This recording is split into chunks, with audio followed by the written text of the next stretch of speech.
All right, good morning, everyone. Not much news to move the FX markets overnight, and with no major data releases out today either, I expect the market to trade quietly on technical factors.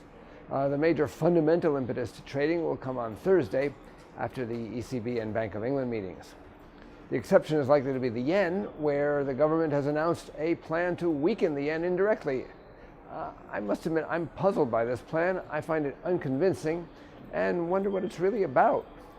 Finance Minister also announced a plan to buy bonds from the European Stability Mechanism to weaken the yen.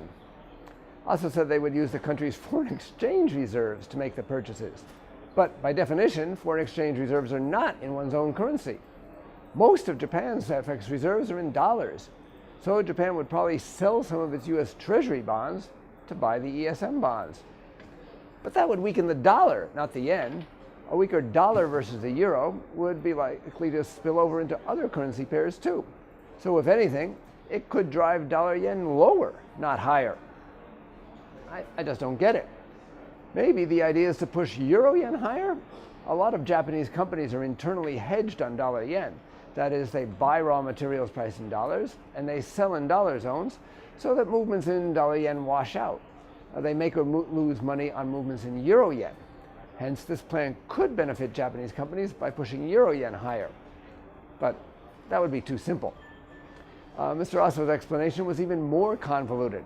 He said, the financial stability of Europe will help the stability of foreign exchange rates, including the yen.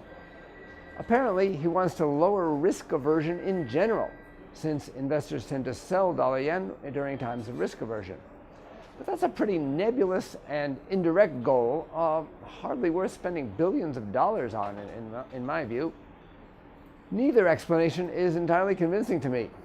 The only good explanation I can think of is that it's more of a political move to counter any criticisms that the Europeans might have about any other steps the Japanese might take to weaken the yen.